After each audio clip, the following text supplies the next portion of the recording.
Uma pergunta famosa, que muitos questionam, é se você acredita em anjos. Se o judaísmo acredita em anjos. Porque as imagens, as figuras que nós vemos em vários lugares, ou não vemos, ou que existem em vários endereços, são figuras de anjos. E acaba sendo uma imagem de outras religiões, de outras culturas. E muitos questionam se no judaísmo nós acreditamos em anjos. Se os anjos têm asas, se eles têm pernas, tem uma perna, tem duas pernas, e assim por diante. É uma boa pergunta, mas na verdade, existem 13 princípios da fé que o Maimônides ele escreve. O primeiro é acreditar em Hashem, um e único.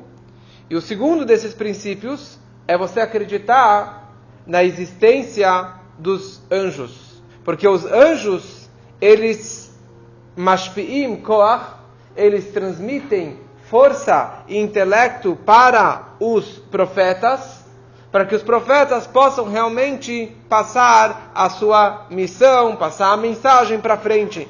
E também existe o princípio de você acreditar nos profetas, acreditar em Moshe Rabbeinu. Mas um dos princípios básicos do judaísmo é você acreditar que existe um malach, que existe o que se chama os anjos. Mas a questão é, tá bom, eu acredito, mas eu nunca vi, nunca encontrei nenhuma imagem, eu não posso fazer imagens. Mas uma imagem de anjo existia sim. Onde existia essa imagem de anjo? Na verdade, de dois anjos, no lugar mais sagrado do mundo. Dentro do templo, dentro do Kodesh HaKodashim, dentro do Santo do Santo, tinha a arca sagrada. Aron Eidut, a arca do testemunho. Naquela arca de ouro, que tinha dentro dela as primeiras tábuas quebradas, as segundas tábuas, o rolo da Torá que Moshe escreveu. Em cima dessa arca, desse Aron, você tinha uma tábua de ouro, que se chamava Kaporet.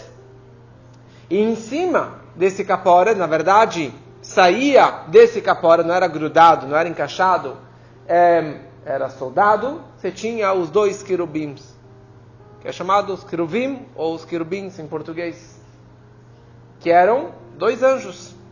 A imagem de dois anjos, com duas asas, tudo ouro maciço, duas asas para cima, um virado para o outro. E o que isso representava? Dois anjos. Você fala, uau, isso é anjo? No lugar mais sagrado do mundo, você vai colocar a imagem de dois anjos? As pessoas vão falar, bom, tem dezenas de proibições na Torá de não cometer idolatria, de não fazer estátuas, de não fazer imagens, de não pensar, de não falar. E no lugar mais sagrado do mundo, em cima das duas tábuas da Torá, das primeiras e das segundas tábuas, e do rolo que a Torá de Moshe escreveu, que ali consta de não fazer imagens, ali tinha dois querubins que representavam dois anjos. Como pode ser isso? É contraditório, totalmente contraditório. E o mais interessante, tem várias opiniões de como que era a face desses querubins. Então, uns dizem que era de dois adultos, mas o Rashi, o comentarista Rashi, fala que era a imagem de duas crianças, de um menino e de uma menina. E os dois se olhando, abraçados com as asas, e isso, na verdade, acaba representando o amor máximo de Deus pelo povo de Israel, que é um amor como de um homem e mulher, marido e mulher, que é um amor máximo. E aqui é os dois se abraçando, os dois realmente muito próximos como marido e mulher, mas não é homem e mulher, é um menino e uma menina.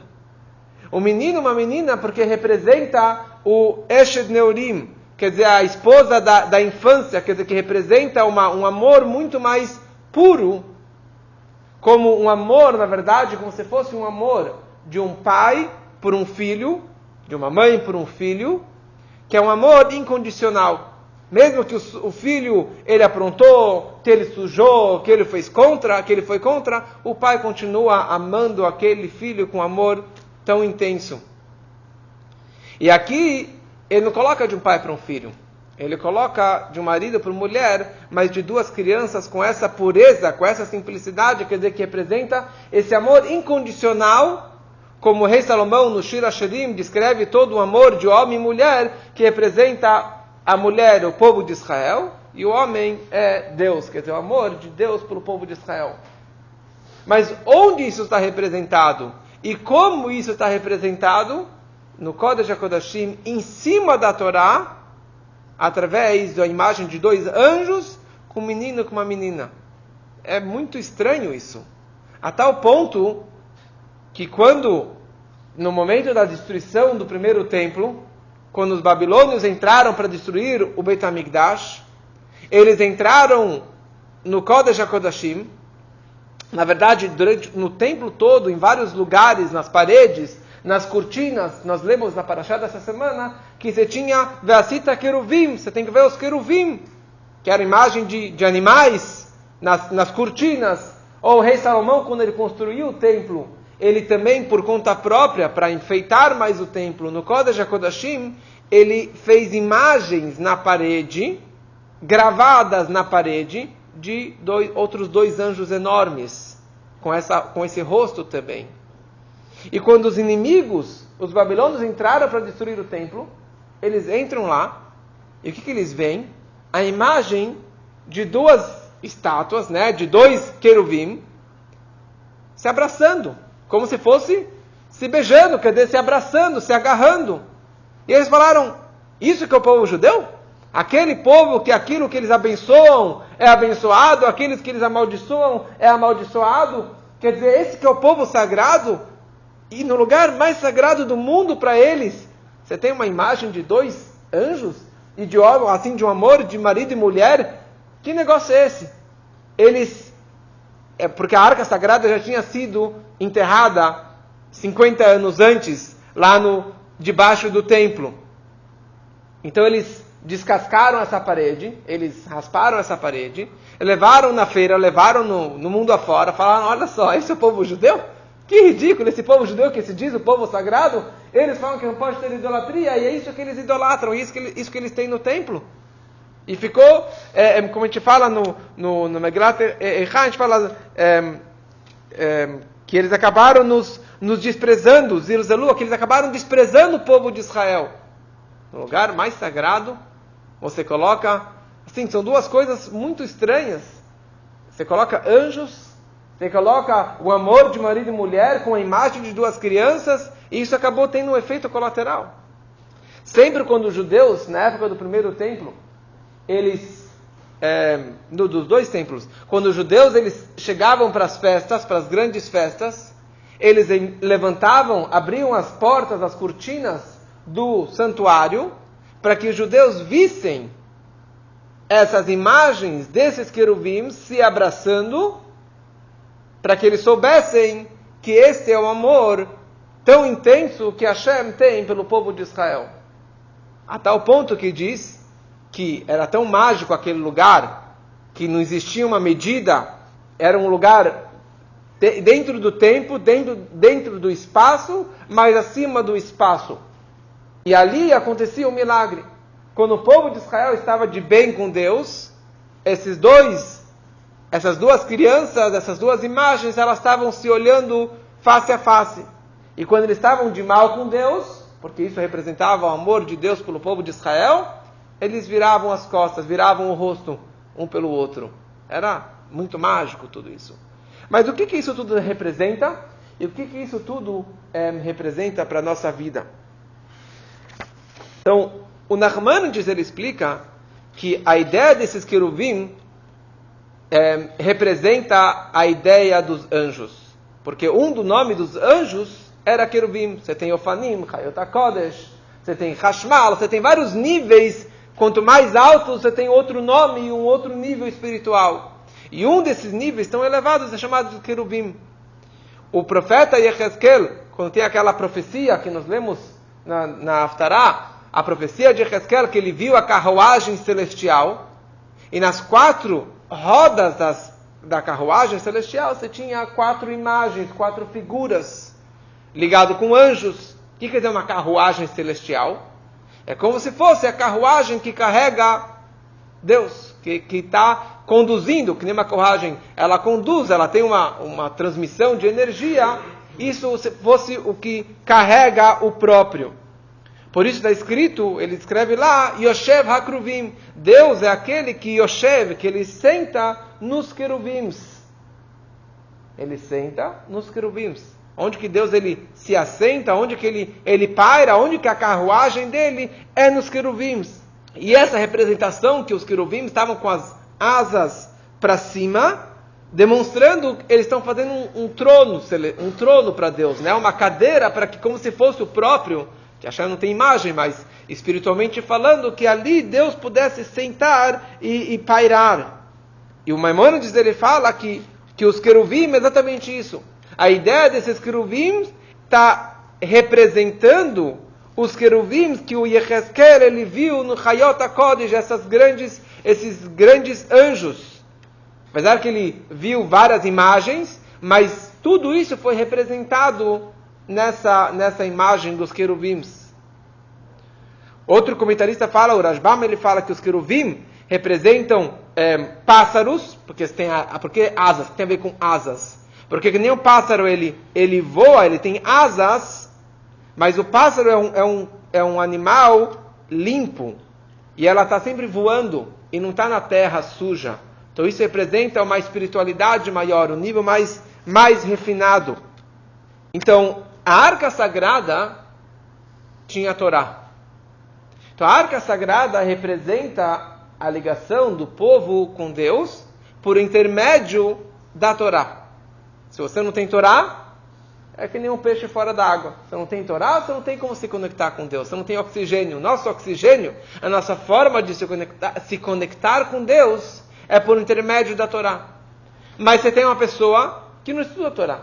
Você tem uma pessoa que pecou, que transgrediu, que se afastou, ou que nunca teve uma educação judaica. Então ele não está ligado com Deus? Então ele não tem uma ligação com Deus? Se ele não tem Torá, então ele não tem nenhuma ligação com Deus?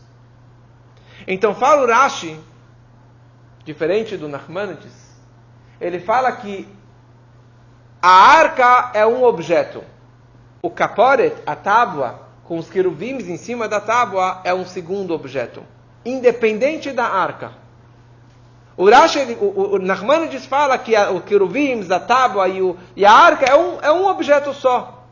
Porque o Nachmanides ele fala que tudo está ligado com a Torá. Você não está ligado com a Torá, você não está ligado com Deus. Nosso único caminho de se conectar com Deus é por intermédio da Torá. Fala o Rashi não.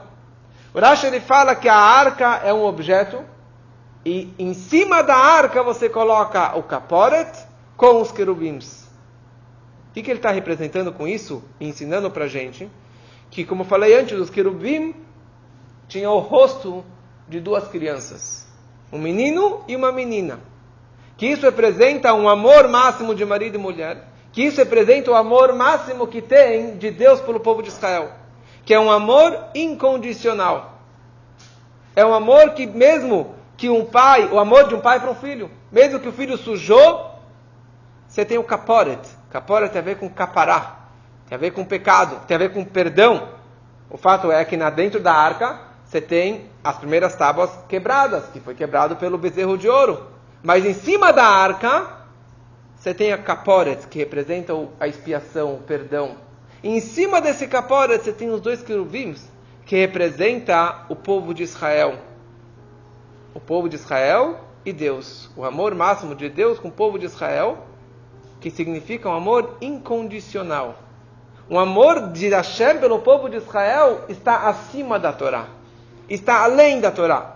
Quer dizer, mesmo que você transgrediu a Torá, ou mesmo que você nunca seguiu a Torá, mesmo que você nunca seguiu a Torá e mitzvot, ahavti etchem, eu amo vocês. Qual amor? Um amor máximo. Um amor de estar abraçado. Um amor de marido e mulher, de 2 crianças, menino e menina. Isso representa o amor do povo de Israel, de Hashem pelo povo de Israel. E isso está acima da arca. Está em cima da arca. E essa é a forma que você é perdoado. E é essa forma que te traz kaporet. Como que você é perdoado? No momento que você consegue representar e expressar e revelar esse amor máximo que Hashem tem para você. Aquele amor que mesmo que você sujou, mesmo que você transgrediu, mesmo que você não seguiu a Torá, Hashem, Ele continua te amando. Então que a gente possa pegar essas mensagens demonstrando que com isso a gente aprende que o amor de Hashem, para mim e para qualquer Yehudi, é um amor incondicional. Então você não pode falar, aquele cara não faz Torá, não faz mitzvot, ele não faz nada, então ele não é importante. Ele não é menos importante, porque no lugar mais sagrado do mundo, o que estava representado em cima da Torá? Esse amor máximo que Hashem tem pelo povo de Israel. Então que a gente possa realmente reconhecer também, enxergar esse amor para cada irmão nosso.